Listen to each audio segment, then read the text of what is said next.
abalabi baffe abagagano TV n'olunaku olwaleero tuli ku kyalo Nkokonjeru mu Nkokonjeru Town Council wano mu district y'e Buyukwe.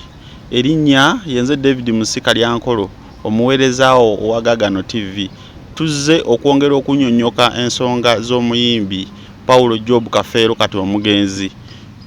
Tuzze okulaba okuwayamuuko ne muzeeyi ono atubuulire agenda sooka atubuulire amannya ge, atubuulire biki byakola.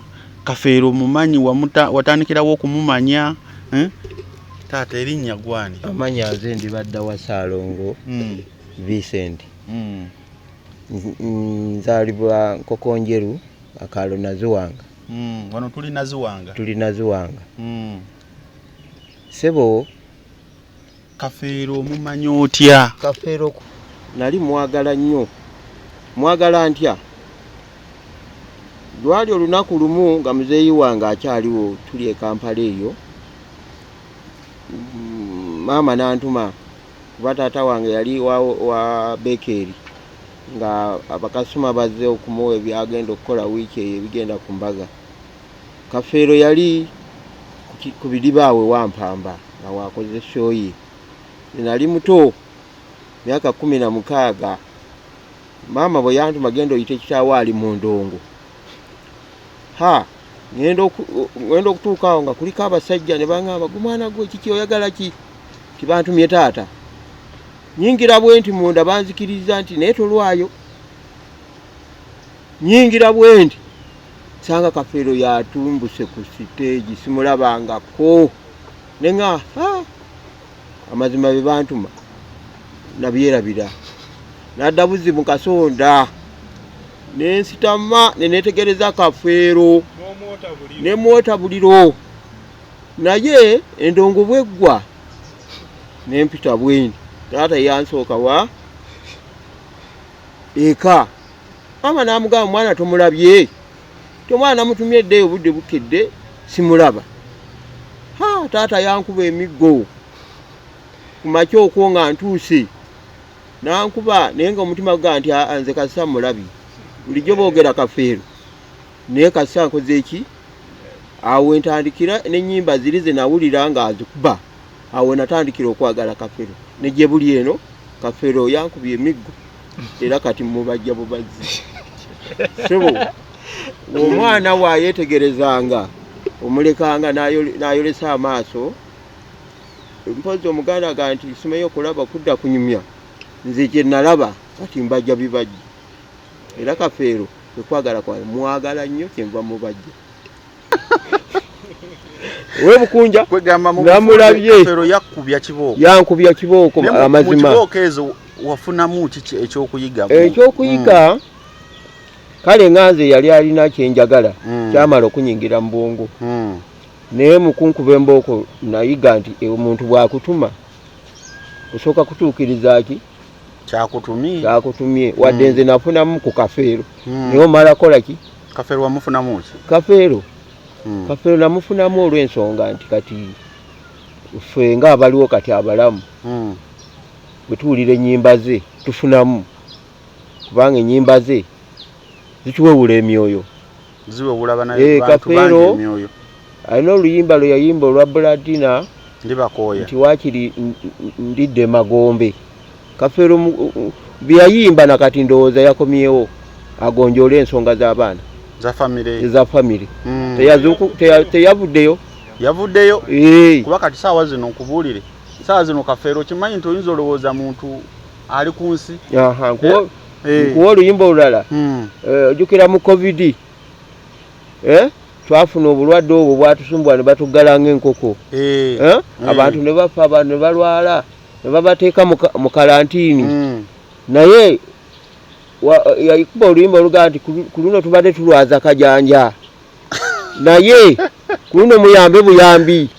Luli tubadde tulwaza ki? Kajanja. Naye ku luno muyambe buki? Buyambi. Era yali akuba ku bintu byali tabyeko naye nga mulanzi. Kale Kafeero azze wetugoberera ennyimba nnyingi nnyo. Ate n'abantu Kafeero buli omu amulinako oluyimba lwe. Olulwe nga ye. Naga nti nze yankubira olwo yakuba byennina. Yankubira luno yankwatako. kwega buli muntu alina kati Kafeero wadde bamugerageranya kubasudde Kafeero yafa n'ennyimba n'afa n'obuganzi n'afa buli kimu kati yatulekera omukululo gwe tulina okukuuma tulina okukuuma omukululo kubanga ekitiibwa kye yaweesa Bukunja kinene naye tulina okusaalirwa abaana tebatukoledde abaana tumuwagidde buli kivulo ekijja tukiwagira naye tebazimbye bulungi malaalo ge okujjako abaana gazimbye wano bwe tutunulira okugeza mpa kyakulabirako tutunulira amalaalo ga Lakedube eri South Africa gaafuuka kya bulambuzi lubiri lulamba naye wano ewaffe ddala kitaffe oyo Kafeero ku mukululo gwe yatulekera ako ke kalaalo ddala ako oli kayinza okujja alambule nze nange siri wa kikaaki naye banfaananya Kafeero siri wa kikaaki naye mbajja ebibajja byange bino wakiri nembitonayo butonyi Mafias takirina omuyimbi oyo muganda we olinga yazza ayinza olowooza nti oli oyo muganda we Ninda Joseph talina kibajje kyange genda obuuza oyo gundi ani ono mutabani we omulala ono Swazi talina kibajje kyange tuwagira naye tusaba abaana bafeeyo nnyo ku kitaabwe alese omukululo nabo bateekewo omukululo timutufu Kafeero yaleka abaana babeko byebakola byetutunuulira ti kitaabwe yakola so si kutunda butunzi bibanja poloti batunde mataka buli kimu badde mu ntalo ez'okulwana obulwanyi naye feene tulyene tubawagira ate bo bali mu ntalo kati tuddeyo okwemabega bamaze okukuba kibooko mu Kafeero tulaba nti ate omubajja Kafeero wamubajja mu kibooko wafunamu kubajja Kafeero mu kubajja Kafeero ono lwaki mubajja tinze olw'okuba nina ekitone Kafeero bw'amala okufa nanakuwala nnyo eŋŋamba ye omusajja abadde atuyimbira ennyimba ennungi ziti ngenda kukola ntya nga abadde anyumya nga mu kukula kwange nga natandika n'okumuwagira nyenda mu bivulu bye nkola ntya kale nanakuwala neŋŋamba nteeka omubajja wadde yayimba oluyimba nti tewaliddawo akola ki anenkana nze kanenkaneko ku yiye ntandikire ku feesi ye yeeyo sebo feesi eya Kafeero kati gye mulaba kyekino kati kino wono obajja ki ono kati mbajja kyana kya muzungu we yaviira e Bulaaya nga alina omuzungu era bwengenda obagata kubanga ndengera Kafeero guno abalabi bagagano TV guno muti omusajja ono mwatandise okubajja Kafeero yakugamba nti agenda kubajja Kafeero saako n'omwana w'omuzungu ne mbane mutunuulire ennyinda eno yagijje mu muti mutunuulire kibajje kino ogerageranye ne Kafeero gwe yali amulabyeko oba oyo yali atera okulaba ku bifaananyi bye otunuulire ne ati omusajja ono gw'ayina kati kyana kya muzungu nakyo kyatusanyusa eri abaagalana bwe yaleka kyana kya ku nsi teri oba mwafuna essanyu eritagambika si bonna naye kati wogezanga bamalaaya abakwabula Kafeero era bwe yayimbako nti leero luno naye omusajja bamenyera enzigi buli omu nti yasanyuka naye wobanga gwozaala Kafeero oyinza okusanyuka wadde kitaawe yamugoba kuba yagala nti ne kitange yanseseza ewuwe yangobye bugobi kati si buli omu nti akola ki asanyuka kuba ne kitaawe yamugoba naye fe abaali baagala Kafeero buli bw'afuna ekirungi omusanyukirako tata we yamugobanga olw'okufuna yakiyimba mu luyimba ne taata yanseseza yangobye misinde taate uwo sigenda kudda kakati tujaga nti bonna basanyuka buli muntu alina ensanyuka eyo gyakola ki gyasanyukiramu kozi yakayimba nti yagamba nti taate uwo sigenda kudda abo bonjagaliza bafuuka bayayi kakati Kafeero basanyuka ngaffe kubanga ffe ennyimba zatukubira tuzeetaaga oba zitya Kasaba nga yazikola ki yaziyiya era nga yaziyimba so kunyonyola abalabi ba Gaagano TV tulaba Kafeero wamunda bulungi mu suuti ekifaananyi ekyo obwongo wabujjawo okuyiiya n'owumba ekibumbe w'ekityo lwali luyimba kika kiruno obwongo bwalimu nga buzaale kekitone bino byonna byokola ki byolaba kati nze nagenda okwegomba Kafeero oba okumwagala ng'ekitone mwekiri kati wano kwali kunazaako bunaza ngera bwenkola ebirala era bwenkola ne Kafeero nga nsinziirako nnyimba zayimba ne suuti gyenfulumya oluyimba lwayimba yaluyimbira mu suuti ki ng'era gyenfulumya gyembajja kale kwe kuba nti mu kitone kyava buto okutandika okubajja ebintu byonna si Kafeero yekka. Abalabi ba Gaagano TV okimanyi nti ono omusajja akyasinza okubajja ebibajje wano mu Nkokonjeru kuba akuleetera Kafeero nga waafaanana n'akukubira ebibumbe bingi bye tulina wano eno akukubira ekintu n'akijjayo mu mbeera yakyo yennyini esaanidde okubeera mwoyo omuntu gw'alowooza nti gwakola ki gwayagala ekino ekifaananyi oyogeddeko wali nti Kafeero yali ayimba Walumbe Ezaaya olumbe lwa Walumbe Ezaaya oyinza lwogerako ki olumbe lwa Walumbe Ezaaya oluyimba Kafeero we yakuba olumbe lwa Walumbe Ezaaya najjukira nnyo kitange taatawo Kafeero wamala okuba oluyimba olwo nezijjukira emigga egyankubibwa kale wadde kitange yankuba naye yali angunjula kati nempulira ennaku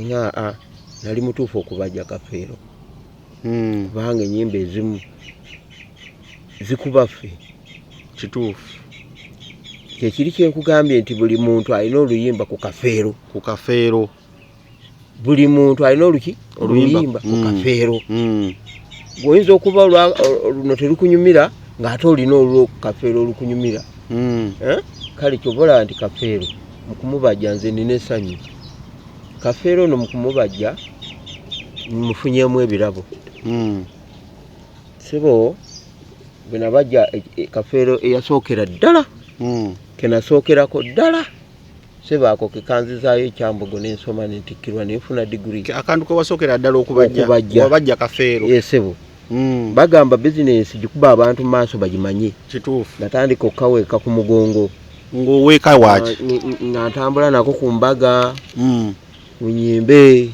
awali abantu abakuŋŋaanidde mu bivulu eby'obululu biki sebo eyo gye nasangira abaprofeesa ne beegomba ekitone kino ne banzizaayo ku ssomero era sebo nina diguri kati Kafeero kikirabo kye yasooka okumpa ekirabo ekyokubiri sebo era bwe mbubajja tebudiba buliko ababwagala era kabeeyi era babugula esebo ekirabo kyekyokubiri ekirabo waliwo ono ali mu Gomasi Kafeero yali ayambadde ddi Gomasi Kafeero ono MTN yamugira nga ku gundi ye Kafeero yali musanyusa w'abantu ate Kafeero yali comedy man nga mukitenkanya muyiyiriza nga nze Kafeero we yakubanga oluyimba kiki kye nagambye nti yakyusanga engoye kati buli luyimba yayiyanga nti tekwa kwambala ntya bananga abaana b'ekika ntuuse n'ejjita nsonze na muziki awo n'ayiwamu boarding audience n'ekuba engalo kati kyenva namubajja mu boarding eno era yayambalanga n'akasawo wano era mwekali nkagyeko bujja yayambalanga n'akasawo ke n'alyoka akyakala ku stage endulu ne zivuga sebo awo Kafeero kye tuba tumutendereza tiyaleka omukululo abantu baali bamwagala yaleka obuganzi ate Kafeero yali musanyusa yali musajja musanyusa nnyo nga takuyitako awo nga kugamba byonna Kafeero kale n'amenya kindeke ki kale Kafeero singa nange nali simwagala nensubira naawe ndowooza tewandize wano kituufu era kyobola nti ne mu bibajje byonna osinze kola kulondamu bino Kafeero kati okwo kwe bayita okwagalwa Kafeero yayagalwa abantu bangi kakati ng'ogyeko ekyo ku lunaku enkya gavumenti egenda kulangirira ebivudde mu musaayi ku baana ba Kafeero okuzuula abaana ba Kafeero abatuufu kiki ekiri wakati awo gw'olowooza bubaka ki eri abaana abo abanaazuulibwa nti nno si ba Kafeero ye mwamulabanga entambula ye yabeeranga etya entambula ya Kafeero kubanga yayisooka n'ayimba ku luyimba awo nga kyaka wabeerangawo abamukuula bamukuulanga ne wabeerangawo be yagamba nti ono nkwasizza Kafeero nze Kafeero engeri gye yasomako ne kitange yasoma ne kitange yajjangiranga nti ono Kafeero mwana wa gundi yasomanga ne taatawo Kafeero kati entambula engeri gye twamuyita ngeri nze era nensomako n'oyo Ninda Joseph ku ddeemu awo kati engeri gye nasomako ne Ninda Joseph tugenda ewaabwe tulambulayo Ninda ajjako ewaffe ne tumuyita taata kati abo bakitaffe tetwamanyanga ntambula zaabwe tetwamanyanga ntambula zaabwe naye enyimba zino zigenda zitubuulira engeri gye baakolanga ebiki gye batambulangamu ebintu byabwe naffe ne tubikwata tugamba batambulangamu bati kati nze mpa abaana bano ekirowoozo abaana bano bafube ennyo nga bwe kisoboka obuteeboola kubanga kati ate kirungi nti bazudde ani n'abaana ba Kafeero bano nze ndaba gavumenti yandibadde ebijjawo kuba ndaba bafaanagana okufaanagana si Luganda wabula yeni ewebanga yakitaddewo nti ono wa mu lujja luno kubanga olaba naawe kenyini nnyo ofaanana Kafeero okufaanagana si Luganda era ate ekifaananyi kyasensekere omulayi wa Gaagano TV oyinza olaba omukulu ono n'olowooza ono yaganye buganyi genda ku DNA ekifaananyi kyasensekere kati bakitaffe bo olw'okuba nti baabeeranga mu byabwe nga tetumanyi tomanya naye ng'ate nedda zisobola kukola ki kweteekayo nti nange kubeera tekibangawo so abeetaddeyo balye kamanye nti DNA balina ejja kuba wandula kale n'olwekyo bano beetaddeyo nga batuufu mbasaba bagoberere kitaabwe empisa buli kimu kibadde kiki yali akola empisa gye yali yeeyisaamu nabo gye babagoberera basobole okuleka omukululo nabo kitaabwe gwe yaleka era batandika okukola kubanga kati basanyufu luli abaana babadde bamanyi ti oba siri wa wano oba ndi wa wano oba siri kati batandika okukola n'ebintu ebyo ebigenze bitundwa biki basale amagezi wakiri ebintu ebikomewo n'ababigula babigula mu bukyamu kubanga bwekiba nti neyabitunda dyeni eyamuwandudde awo birina okudda kubanga yabibaguza si mutuufu kati bamaama b'abaana bano abayinza okuwandulwa olunaku olw'enkya olowooza teboolekedde akaseera akazibu tewali kitasoboka muno ku nsi buli kimu kisoboka kyogamba singa babadde nga bamuno tebandifudde oba tolwala kati bw'obanga okimanyi nti kino kisobola okubaawo bakyali kisoboka kubaawo mwe bamaama mwe baali abakyamu kubanga buli kimu kimanyi omwana ono baba bamanyi naye olw'ebyenfuna balina ebyabwe bakweka naawe maama mutima. Abalabi baffe Abagagano TV, eyo y'emboozi y'omusajja mukulu ono awadde Kafeero ekitiibwa newankubadde Kafeero yagenda yazaama amuwadde ekitiibwa eky'amaanyi kuba nti abatuuze we bayita mu maka ge balengera ddala ekifaananyi eky'omuyimbi Paulo Job Kafeero. Ku lwa Gagano TV yenze David Musikalyankolo wano Enkoko Njeru.